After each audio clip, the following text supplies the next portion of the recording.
મજૂરના કપડા પહેરી પોલીસ મુંબઈની ગલીઓમાં ઘૂસી 8 વર્ષથી ફરાર કુખ્યાત લૂંટારો બેંગ્લોરી ઝડપાયો। સુરત ક્રાઇમ બ્રાન્ચે મુંબઈની એશિયાની સૌથી મોટી ગણાતી ધારાવી ઝૂંપડપટ્ટીમાં બોલીવુડ ફિલ્મના દ્રશ્યો જેવા એક અત્યંત ગુપ્ત અને હિંમતભર્યા ઓપરેશનને અંજામ આપ્યો છે। પોલીસે વેશ પલટો કરીને છેલ્લા 8 વર્ષથી કાયદાની આંખમાં ધો નાખીને ભાગતા ફરતા કુખ્યાત લૂંટારા ઇસ્માઇલ ઉર્ફે ઇસ્માઇલ બેંગ્લોરી બારા ઇમામ શેખને દબોચી લીધો છે। સુરત રેલવે લૂંટના ગુનાના આ પાકા ખડા જેવા ગુનેગારને પકડવા માટે સુરત પોલીસે જે નેટવર્ક ગોઠવ્યું તેનાથી મુંબઈ પોલીસ પણ ચોંકી ઉઠી છે। ભચકાના જામીન મેળવી ફરાર થયો હતો। ઘટનાની વિગતો મુજબ આરોપી ઇસ્માઇલ બેંગ્લોરી સુરત રેલવેમાં થયેલી એક મોટી લૂંટના ગુનામાં જેલમાં બંધ હતો। વર્ષ 2019માં તેણે કોર્ટમાંથી 5 દિવસના વચગાળાના જામીન મેળવ્યા હતા। જામીન મુક્ત થયા બાદ તે જેલમાં પરત ફરવાના બદલે તે ફરાર થઈ ગયો હતો।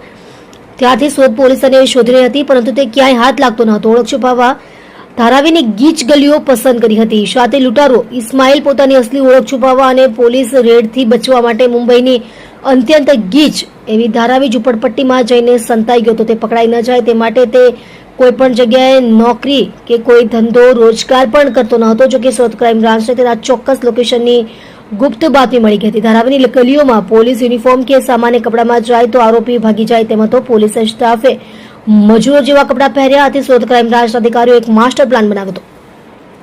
પોલીસ સ્ટાફે સ્થાનિક પ્રાંતીય મજૂરો જેવા ફાટેલા તૂટેલા કપડા પહેર્યા અને ધારાવીની ગલીઓમાં મજૂર બનીને રેકી શરૂ કરી હતી। યોગ્ય તક મળતા જ પોલીસે તરાપ મારીને ઇસ્માઇલ બેંગ્લોરીને આ બાદ ઝડપી લીધો હતો। આ ભગીરથ સફળતા બાદ સુરત ક્રાઇમ બ્રાન્ચ આરોપીને સુરત લાવી આગળની કાયદેસરની કાર્યવાહી હાથ ધરી રહી છે।